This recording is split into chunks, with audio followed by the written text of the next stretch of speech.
Hello friends, I am Bharti from Learn Like a Child 1. Friends, today we have reached third part of our topic polynomial. Before going to see what is there in today's concept, we have to see the homework I had given you in previous episode. The question is verify whether the following are true or false. We have to see minus 3 is 0 of x minus 3. To do this, just we have to take this p of x like this because it is the way of expressing a polynomial. For the variable x we have to substitute minus 3.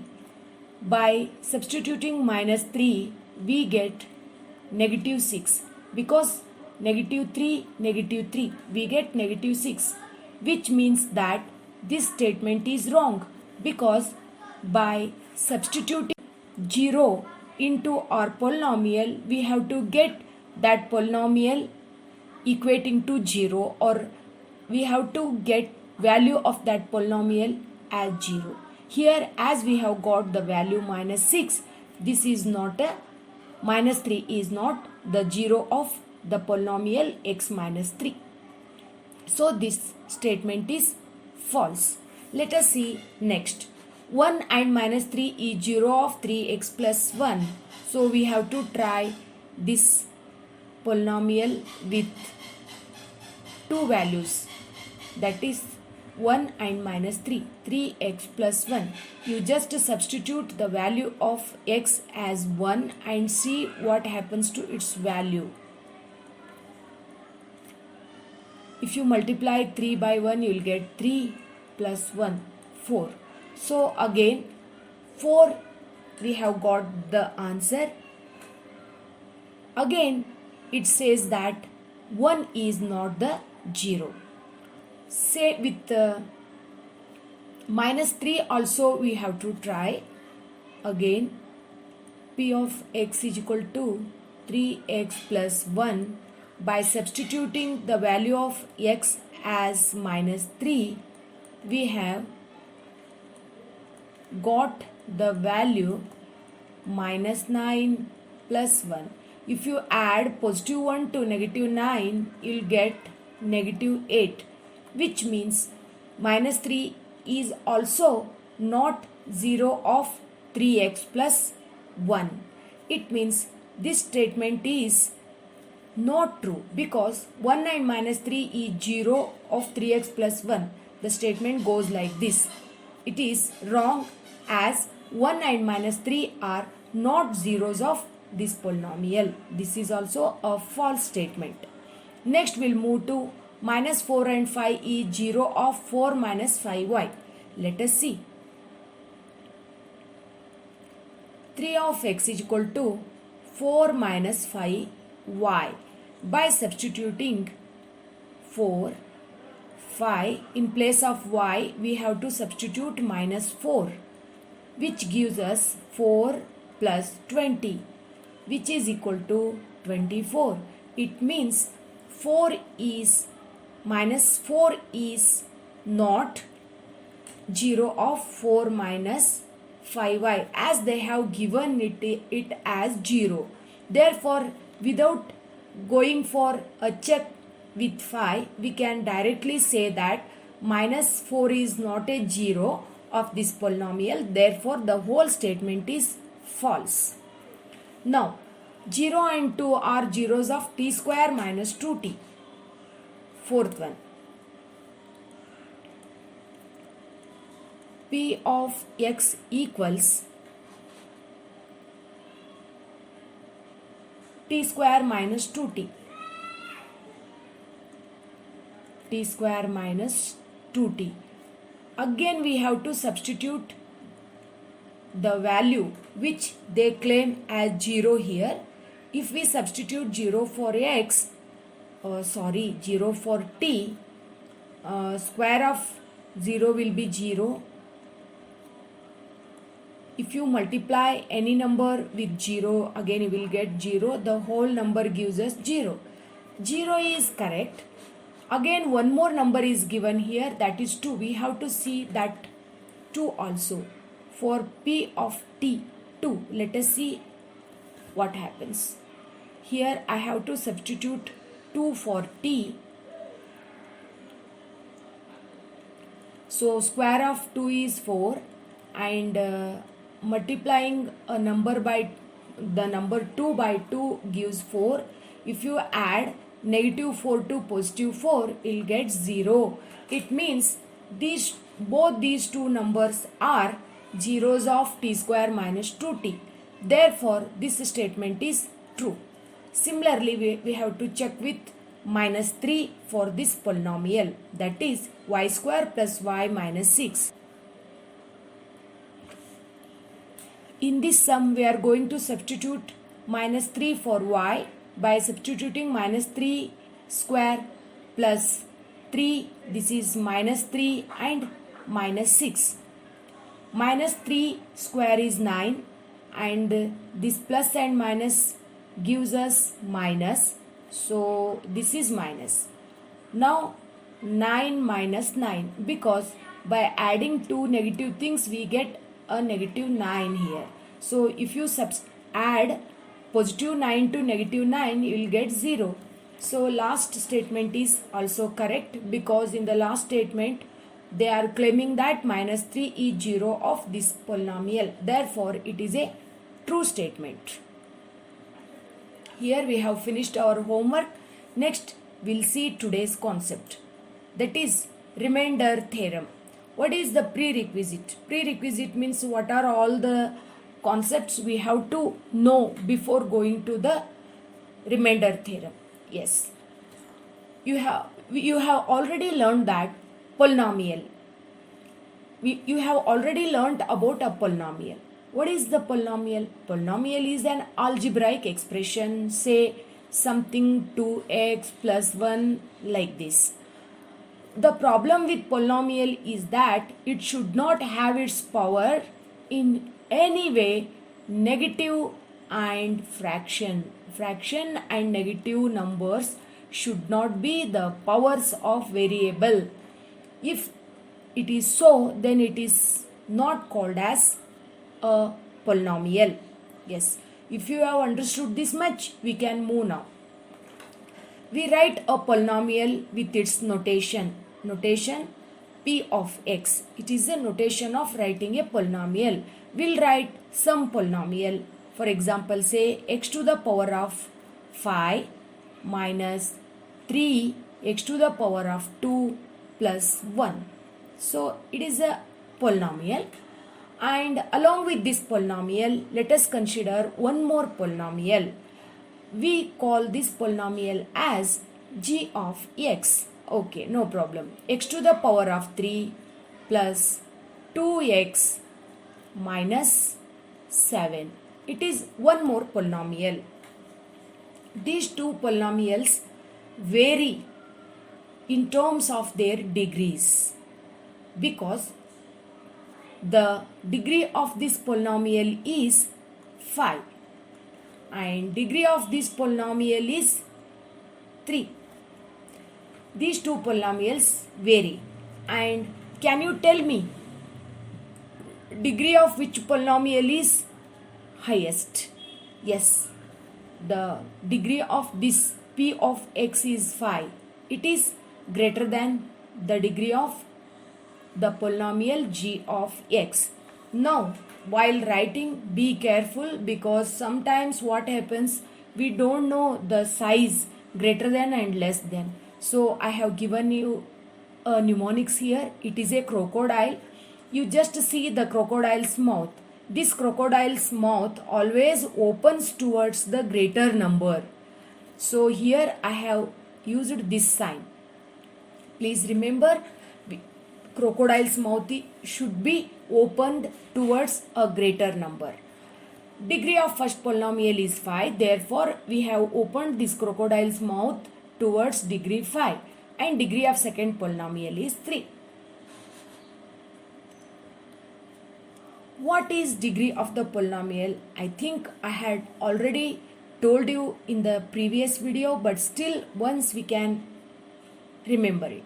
The degree of the polynomial is highest power of the variable. Variable means the number whose value is constantly changing. X square plus 7. Here x is the variable and its power which is highest, we consider that the power, and that will be our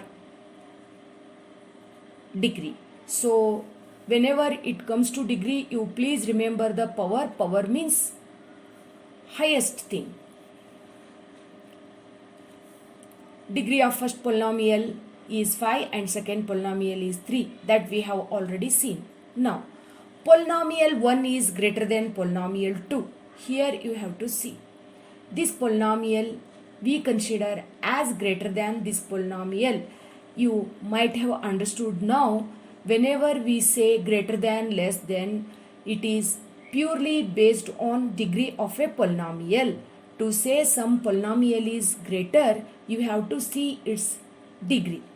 Okay, now you understood how to compare two polynomials. Yes, you have understood. After understanding the degree and comparison of two polynomials, let us move to operation. What is that operation? Let us take two polynomials. Already we have taken p of x and q of g of x. We would come to our old story, that is, by doing some operation between two polynomials p of x and g of x, we would get two more polynomials.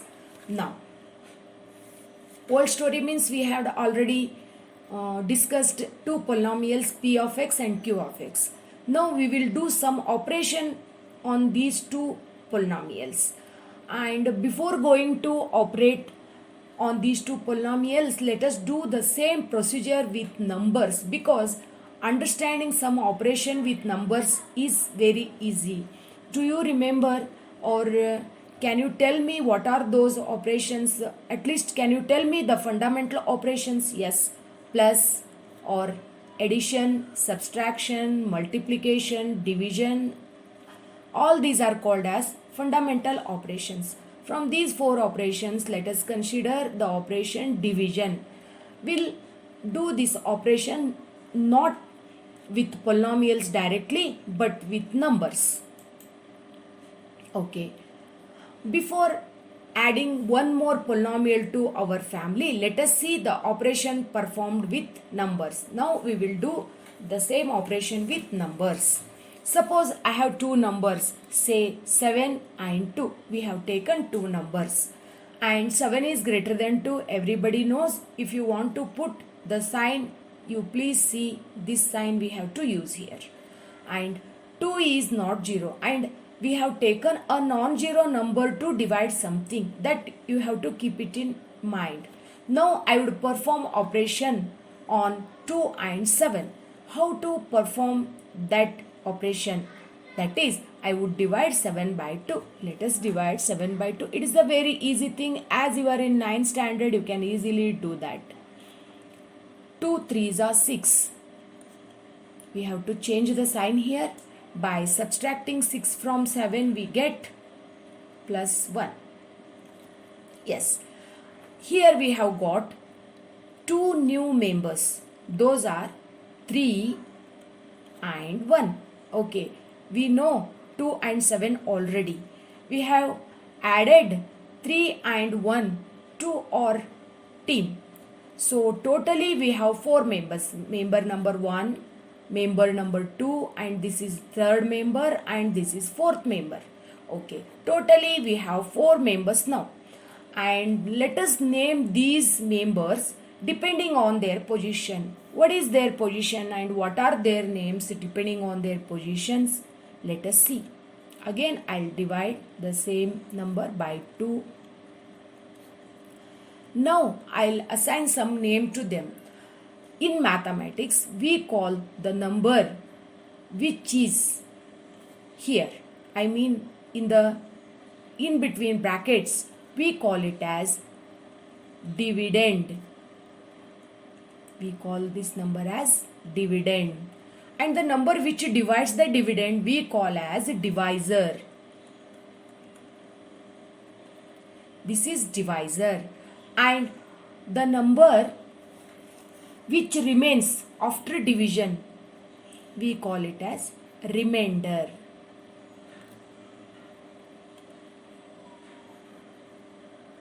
And one more number, we call this number as quotient.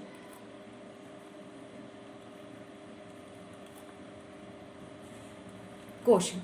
Now we have given some name to them as dividend, divisor, quotient and remainder. Here now we have 4 members, and now we just arrange these members as to get 7 dividend. How can we arrange the remaining 3 numbers? You just see how I arrange these numbers. 2 into 3 plus 1. You just see 2 3s are 6. Adding 1 to 6, again you'll get 7. Okay, accordingly I have written their names also, like 7 is dividend, 2 is divisor, 3 is quotient, 1 is remainder. We have performed an operation with numbers and written accordingly. Now, if we do the same thing with polynomials, let us see how it looks. Here, P of x is equal to Q of x, G of x into Q of x plus R of x. Correct? We have written the numbers also in the same manner. Okay. Now, what are these Q of x and R of x? In numbers, we understood they are numbers. What about these things in terms of polynomials? Obviously, they are also polynomials, as we have taken them as numbers while making operations on numbers. Here we have to consider them as polynomials. It means Q of x and R of x are also polynomials. Now we have slightly entered the concept of remainder theorem, which states as follows. It is not exactly the remainder theorem, it is little background to this remainder theorem. If P of x and G of x are 2 polynomials such that degree of P of x is greater than degree of G of x. For this concept only, I have already taught you how to consider greater than sign while dealing with degrees of polynomials. Now, based on their degrees, you can consider P of x is greater than G of x. Then, we can find the polynomial Q of x and R of x. Q of x and R of x are 2 new members, and you know now how we have got them, such that P of x equals G of x into Q of x plus R of x, where what is the degree of R of x? The degree of R of x, sometimes it is 0, and this degree of R of x should always be greater than degree of G of x. Again, you can see crocodile faces towards the greater polynomial, which is G of x. Now, here one more thing you have to consider. Divisor is linear polynomial. What is divisor here?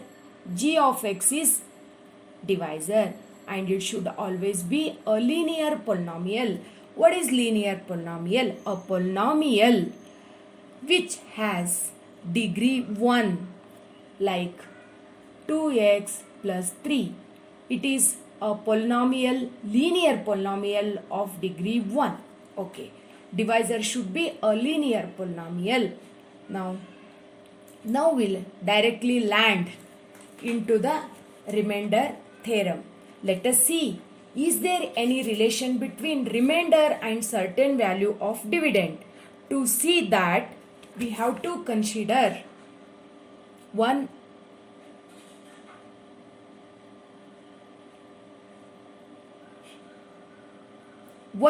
exact division sum. That is, take P of x equals 3x square plus x minus 1, and divide this polynomial by g of x equals x plus 1. We will do this by exact division, actual division method. How we will do actual division? Yes, we have to write the greater polynomial in bracket and we have to divide this polynomial by x plus 1. You had already learnt, I think, this x, 3x we have to take here by multiplying this divisor by 3x we get 3x square plus 3x. We have to change the sign and 3x square and negative 3x square cancels each other and here we have got minus 2x or negative 2x and we have to get this minus 1 down here which gives us 2x minus 1. Again dividing this one by x plus 1 will take negative 2 times of this divisor which gives us minus 2x minus 2. By changing the sign we get plus 1 here which is remainder of our this polynomial. Okay, let us try the same thing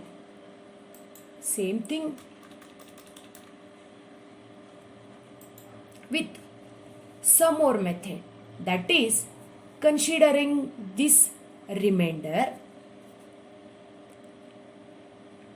and taking the first polynomial p of x equals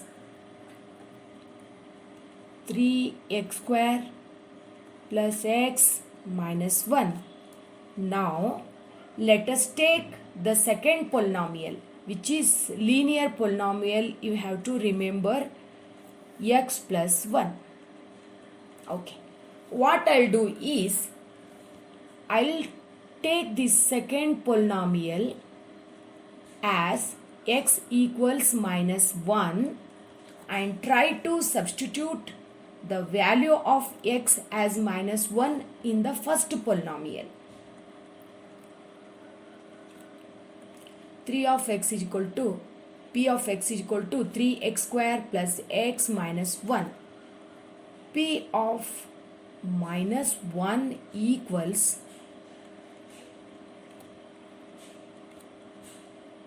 here also we have to substitute minus 1. 3 square of negative 1 is 1 only and this is minus 1, this is minus 1. So 3 minus 1 which gives plus 1. So this is plus 1. Here you might be seeing by substituting second polynomial, value of second polynomial, that is specially the constant in the first polynomial, we have got the value plus 1. Is there any relation between this remainder and constant of second polynomial, that is linear polynomial? This is the thing which takes us to the remainder theorem. What remainder theorem says? Let px be any polynomial of degree greater than 1 or equal to 1. Let us take a polynomial of any degree. Why they have mentioned here is greater than or equal to 1 means please don't consider any polynomial whose degree is less than 1. For that reason they have used two sentences here. Now I think you have got the meaning of greater than or equal to 1 here. That is all about degree. Okay. And let A be any real number. Fine, that you have understood. If p of x is divided by a linear polynomial, as we have divided here, p of x is divided by any linear polynomial x minus a, then the remainder is p of a. It means the constant term in second polynomial will be 0 of the first polynomial. The meaning of the whole concept is, okay, if you divide p of x by q of x, in shortcut, p of x by g of x, then the term here, because it is a linear polynomial, it should be in the form of ax plus b, then this polynomial will be satisfied, or minus b be the 0 of this polynomial p of x, or remainder is, this p of b is remainder for this polynomial. I think you have understood. If you have not understood, no problem. By seeing one or two examples, you will going to understand. Find the remainder when x to the power of 4 plus x to the power of 3 minus 2 x to the power of 2 plus x plus 1 is divided by x minus 1. Solution. How to find the remainder here? You just take one polynomial p of x as they have given, and 0 of that x minus 1 is 1. Take 0 of second polynomial for this. How to find the 0? You just equate this polynomial to 0. Here you will get the value x is equal to 1. Okay, and now substitute this x is equal to 1 in the polynomial p of x. By substituting, you will get 2. So, by remainder theorem, 2 is remainder. 2 is remainder here. So, when x to the power of 4 plus x to the power of 3 minus 2 x to the power of 2 plus x plus 1 is divided by x minus 1. So, it is a shortest method of finding the remainder without going for actual long division method. So it's very easy method.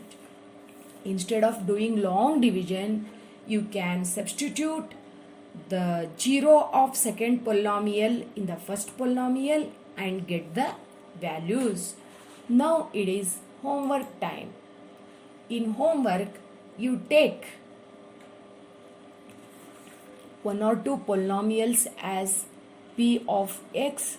Let me give a polynomial here, x square plus x minus 1, and one more polynomial g of x, which equals x plus 1.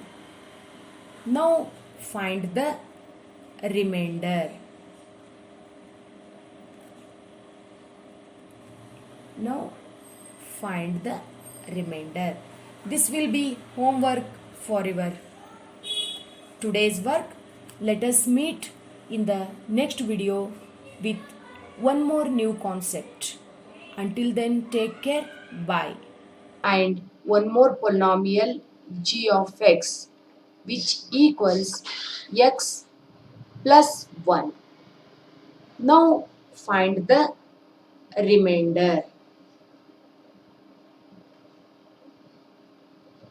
Now find the remainder. This will be homework for your today's work. Let us meet in the next video with one more new concept. Until then, take care. Bye.